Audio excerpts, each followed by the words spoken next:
नमस्कार, मैं हूं आपके साथ अंकिता पाल। बुलेटिन की शुरुआत करते हैं। उप मुख्यमंत्री अरुण साव का बयान सामने आया जिसमें उन्होंने दक्षिण उपचुनाव के चुनाव को प्रचार के लिए आपको बताते चले कि अंतिम चरण को लेकर अपनी प्रतिक्रिया भी व्यक्त की है। उन्होंने कहा कि रायपुर दक्षिण विधानसभा का चुनाव 13 नवंबर को जिस पर मतदान होने हैं, आज पार्टी रोड शो करने वाली है। प्रचार प्रसार जोर शोर से किया जा रहा है। रायपुर दक्षिण बीजेपी को जिताती रही है और इस बार भी एक अनुभवी और दिग्गज नेता मैदान में है। जनता का भरपूर आशीर्वाद और सहयोग भी हमें मिल रहा है। रायपुर दक्षिण विधानसभा का उपचुनाव 13 नवंबर को मतदान होना है। आज प्रचार का जोर शोर होगा। आज पार्टी रोड शो करने वाली है और निश्चित रूप से रायपुर दक्षिण चुनाव का प्रचार प्रसार जोर शोर से चल रहा है।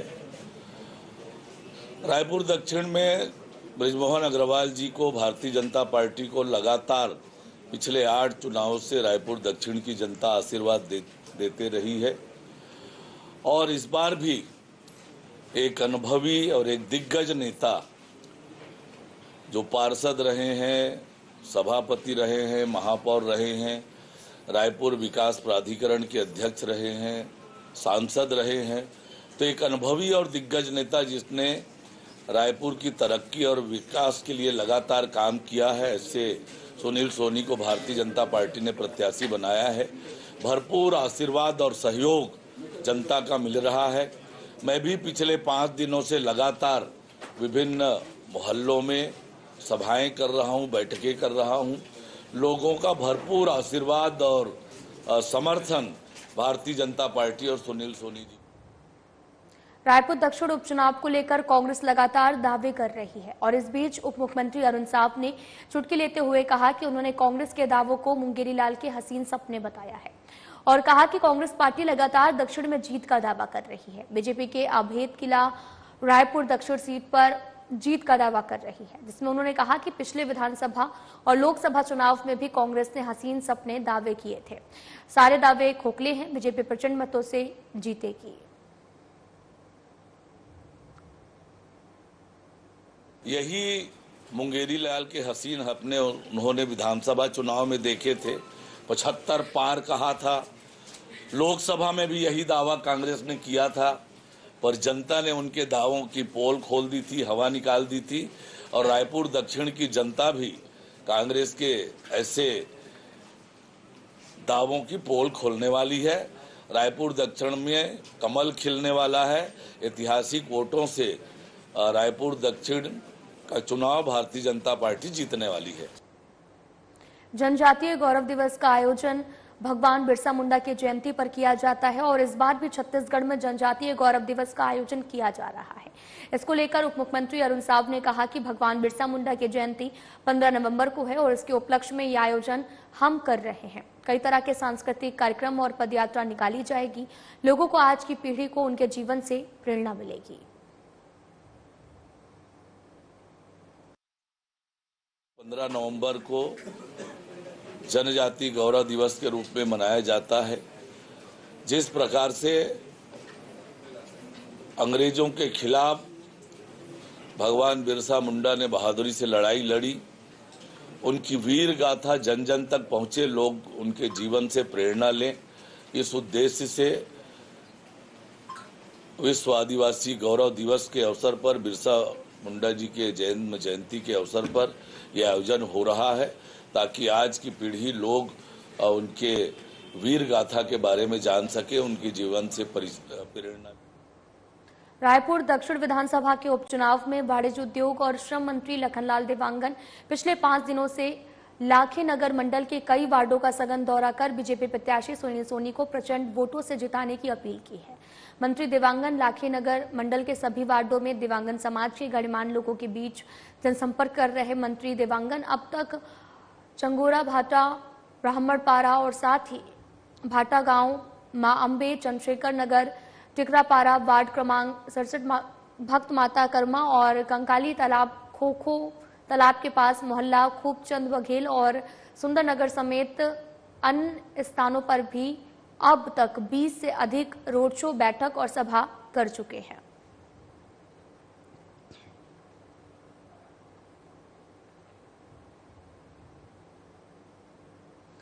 राजधानी रायपुर गांधी मैदान पुराना कांग्रेस भवन में कांग्रेस की पत्रकार वार्ता हुई है। पत्रकार वार्ता को पूर्व सीएम भूपेश बघेल ने संबोधित किया। इस दौरान उन्होंने कहा कि किसानों का प्रदेश छत्तीसगढ़ धान का कटोरा कहा जाता है। हमारी सरकार में धान खरीदी को लेकर सभी काम अच्छे से हुए हैं। अभी भी सरकार धान नहीं खरीदना चाहती है। उन्होंने कहा कि यह स्पष्ट हो चुका है कि बीजेपी की सरकार धान खरीदना नहीं चाहती है। उन्होंने कहा कि तारीख को आगे बढ़ा दिया गया है। केवल 45 दिन ही धान की खरीदी होगी। 160 लाख मैट्रिक टन का टारगेट जो है वो इतने कम समय में पूरा हो ही नहीं पाया। और साथ ही प्रोत्साहन राशि हम डायरेक्ट किसानों को देते थे, जो अब समिति के बैंक खातों में भेजा जा रहा है। अनेक परिवर्तन इस बार धान खरीदी को लेकर कर दिए गए हैं। इससे स्पष्ट होता है कि बीजेपी धान खरीदी नहीं करना चाहती।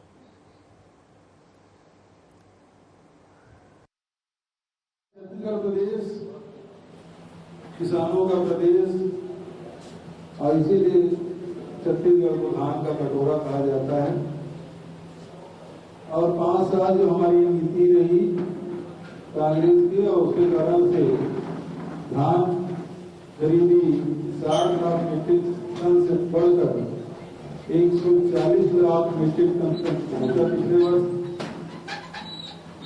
और हमारी सरकार में धान खरीदी केंद्र में जहां बढ़ोतरी हम लोगों ने किया, सोसाइटियों में वृद्धि की, और उसके साथ जितने धान खरीदी केंद्र हैं उसको सीमेंटीकरण, शेड बनाने का भी काम आदरणीय चौबे जी जब मंडी की राशि से वो काम भी हुआ। और हम लोगों की नीति रही है कि 3 दिन के अंदर में धान का उठाव हो जाना चाहिए। 3 दिन में किसानों को भुगतान हो जाना चाहिए। और पिछले 2 सालों में आपने देखा होगा कि कोई किसान न बैंक का चक्कर काटता था, न ही धान खरीदी केंद्र में वो चक्कर लगाते थे। सही कुछ व्यवस्थित, न धान जाम होता था, उठाव भी निरंतर चलते रहता था। और इस कारण से धान उठाव से लेके किसान के राशि के भुगतान तक बहुत ही स्मूथली सब काम हो रहा है। लेकिन ये सरकार मृत्युदेव के बनने के बाद ये धान नहीं खरीदना चाहती। ये आरोप हम लोग पिछले समय भी लगा रहे हैं। इसके पहले भी 2-3 प्रेस कॉन्फ्रेंस मैंने भी किया कि सरकार नहीं चाहती। पहली बात तो ये कि धान खरीदी 1 नवंबर से बढ़ा के 14 नवंबर कर दिया। दूसरा, पूरे 75 दिन में 35 दिन लगभग छुट्टी में समाप्त हो जाएगा, तो केवल हाथ में केवल 40-45 दिन ही बचेंगे।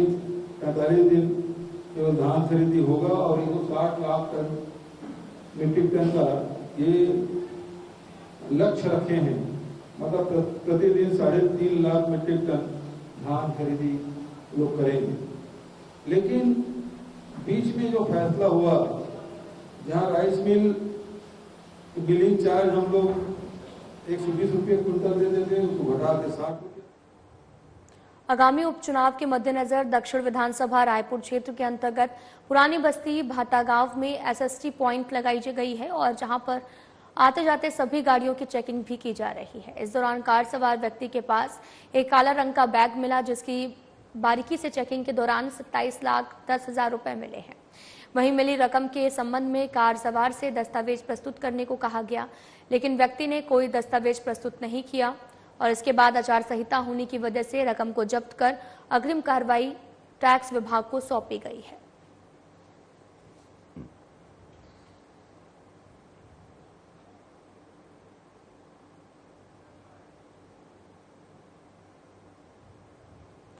राजधानी रायपुर एकात्म परिसर में आज सांसद ब्रजमोहन अग्रवाल ने पत्रकार वार्ता को संबोधित किया, जिसमें उन्होंने कहा कि कांग्रेस पिछले 35 सालों से दक्षिण विधानसभा को पर्यटन स्थल मानती है।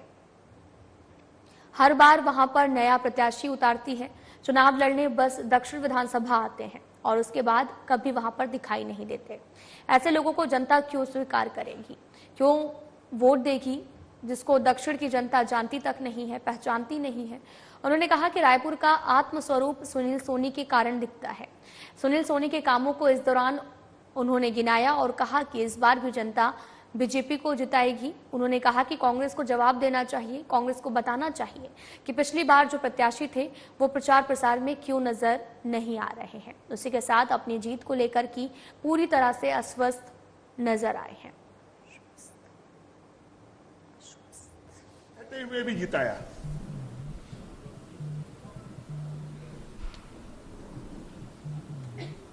तो इस बार भी जनता बीजेपी को ही जिताएगी। मुझे तो इस बात पर आश्चर्य होता है कि कांग्रेस किस मुंह से वोट मांगने वहां जाती है।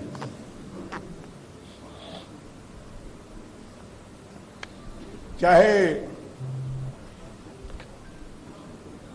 क्योंकि कांग्रेस के जो भी नेता छत्तीसगढ़ आते हैं, कांग्रेस ने बताया हुआ है अगर रायपुर में कोई घूमने की जगह है तो दक्षिण विधानसभा है। चाहे वो पायलट आए और यहाँ के जो लोकल नेता हैं, चाहे वो भूपेश बघेल जी हों, चाहे चरणदास महंत हों, चाहे टीएस बाबा हों, चाहे दीपक बैज हों, उनको भी आकर्षण था दक्षिण विधानसभा का कि अरे सब लोग बोलते हैं दक्षिण विधानसभा घूमने का क्षेत्र है, तो वो भी अब घूम रहे हैं, पर्यटन करने आए हैं। पर्यटकों को जनता थोड़ी देर के लिए स्वीकार करती है, उसके बाद उनको नकार देती है। जरा कांग्रेस को जवाब देना चाहिए। पिछली बार मेरे सामने जिनको जबरदस्ती खड़ा किया था महंत राम सुंदर दास जी को, उन्होंने कांग्रेस पार्टी क्यों छोड़ी, उनके साथ में कांग्रेस ने क्या व्यवहार किया, उनका अपमान क्यों किया, जरा इस बात को कांग्रेस पार्टी को बताना चाहिए। जरा कांग्रेस पार्टी को यह भी बताना चाहिए कि जब महंत राम सुंदर दास जी चुनाव लड़ रहे थे तो दो बंधु बढ़ चढ़कर पूरे चुनाव में काम कर रहे थे, और एक तो अभी मेयर भी है, वो चुनाव प्रचार में क्यों नहीं दिख रहे।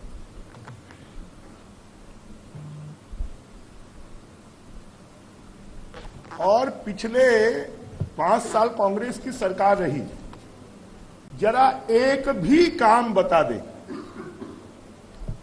कि पिछले 5 सालों में रायपुर शहर के लिए और दक्षिण विधानसभा के लिए भूपेश बघेल जी की सरकार ने किया। एक भी काम।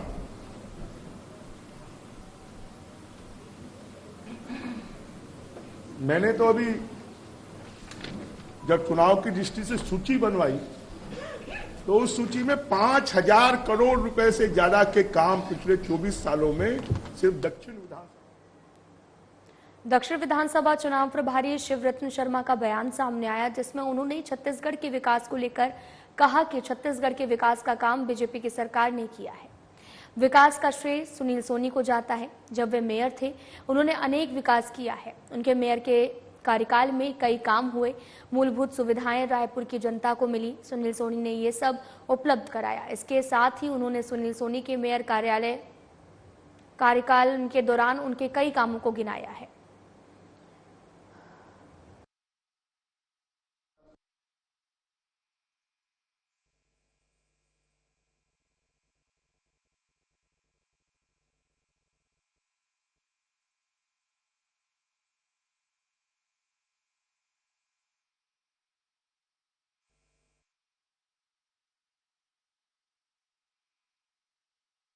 चलें कि दक्षिण विधानसभा चुनाव प्रभारी शिवरत्न शर्मा का बयान सामने आया, जिसमें उन्होंने छत्तीसगढ़ के विकास को लेकर कहा कि छत्तीसगढ़ के विकास का काम बीजेपी की सरकार ने किया है और अगर विकास का श्रेय जाता है तो वो सुनील सोनी को जाता है। जब वो मेयर थे तो उन्होंने अनेक विकास कार्य किए हैं। मेयर के कार्यकाल में कई काम और मूलभूत सुविधाएं रायपुर की जनता को मिली हैं।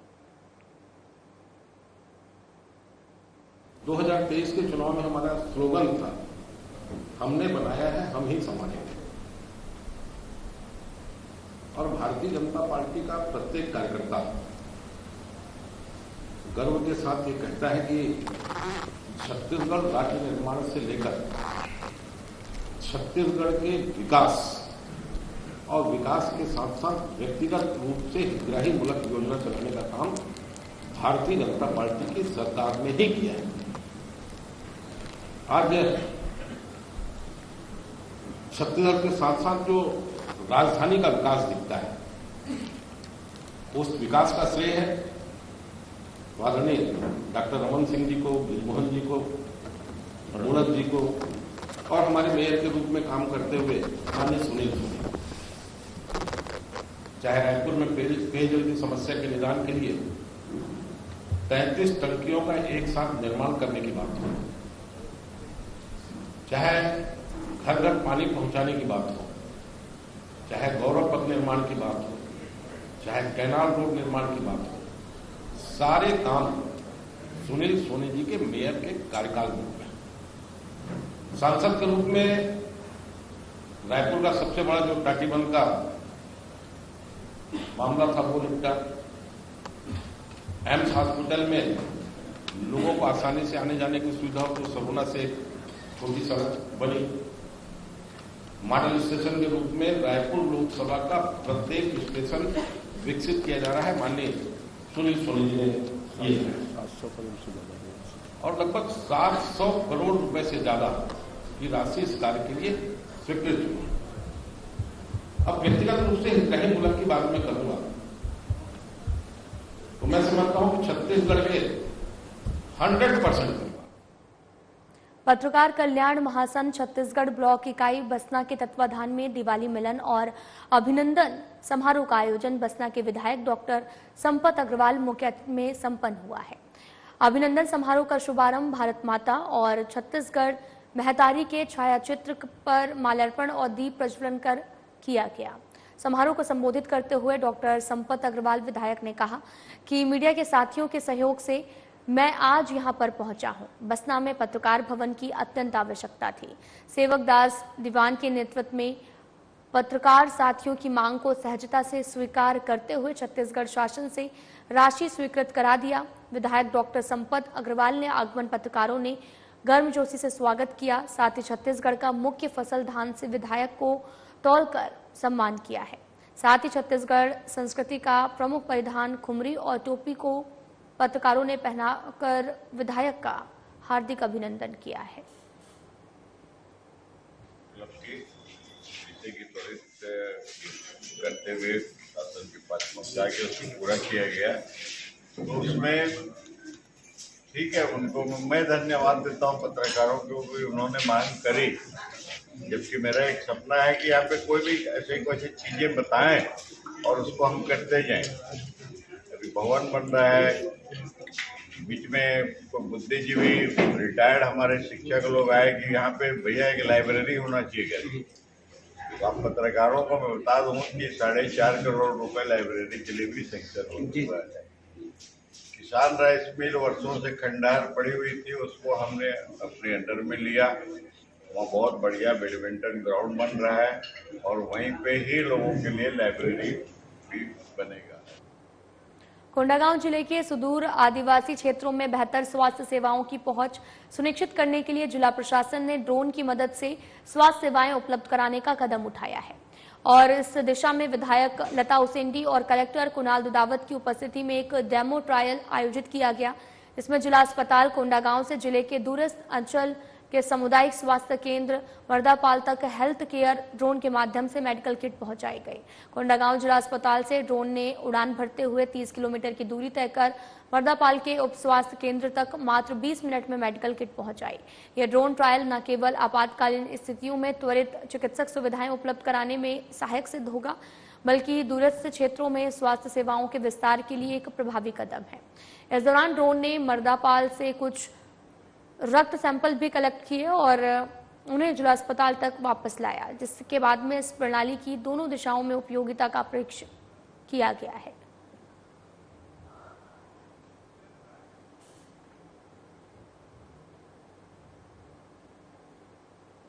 साइबर रेंज थाना रायपुर ने कार्रवाई करते हुए 4 साइबर अपराधियों को गिरफ्तार किया है। वहीं रायपुर रेंज पुलिस महानिरीक्षक अमरेश मिश्रा के निर्देश पर रेंज साइबर थाना टीम की ओर से अपराध में तकनीकी साक्ष्य एकत्र करने के लिए विवेचना किया जा रहा और कार्रवाई करते हुए विवेचना क्रम में रेंज साइबर थाना की ओर से शेयर ट्रेडिंग के नाम पर ठगी करने वाले 4 अंतर्राज्यीय साइबर अपराधियों को 24 परगना वेस्ट बंगाल द्वारिका दिल्ली विजयवाड़ा आंध्र प्रदेश और कोलार कॉलोनी भोपाल मध्य प्रदेश से गिरफ्तार किया गया। रायपुर में वरिष्ठ पुलिस अधीक्षक संतोष सिंह के दिशा निर्देश पर अतिरिक्त पुलिस अधीक्षक दौलत राम पोर्ते और अतिरिक्त पुलिस अधीक्षक लखन पाटले के निर्देश में लगातार अपराध और चाकूबाजों पर अंकुश लगाने के लिए कार्रवाई की जा रही है, जिसके तहत पुलिस ने एक चाकूबाज को गिरफ्तार करने में सफलता हासिल की है। आरोपी से एक नग लोहे का चाकू बरामद हुआ है और पूरा मामला पुरानी बस्ती के थाना क्षेत्र का है।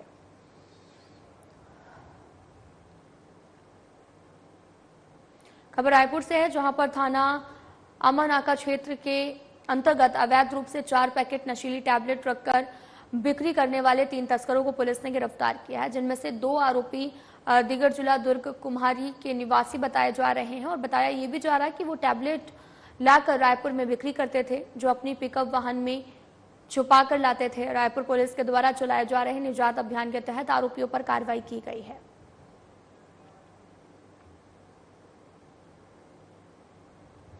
रायपुर की खरोरा पुलिस की ओर से 2.5 साल पहले के ब्लाइंड मर्डर के आरोपी को गिरफ्तार किया गया है।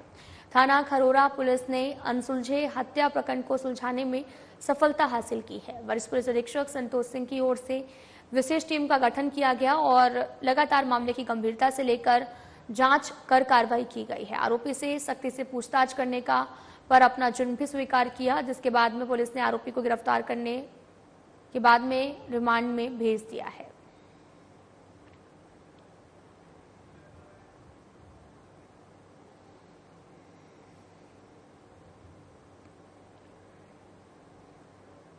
पुलिस महानिरीक्षक रायपुर रेंज रायपुर अमरेश मिश्रा और वरिष्ठ पुलिस अधीक्षक संतोष सिंह द्वारा जो है वो रायपुर पुलिस के समस्त पुलिस राजपात्रित अधिकारियों द्वारा थाना प्रभारियों सहित प्रभारी एंटी क्राइम और साइबर यूनिट को आईपीएल क्रिकेट मैच 2024 के सीजन में क्रिकेट मैच के दौरान सट्टा खेलने या खिलाने को लेकर प्रशासन सख्त है, जिसको लेकर ऐसे व्यक्तियों की जांच कर आवश्यक कार्रवाई करने के लिए क्रिकेट सट्टा के कारोबार पर प्रभावी रूप से अंकुश लगाने के निर्देशित किया गया है।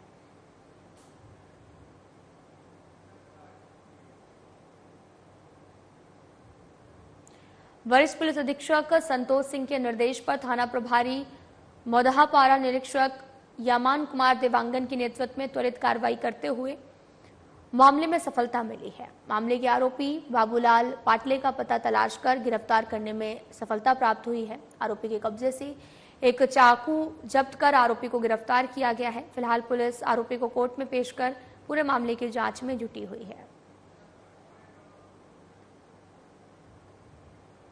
फिलहाल बुलेटिन में इतना ही। नमस्कार।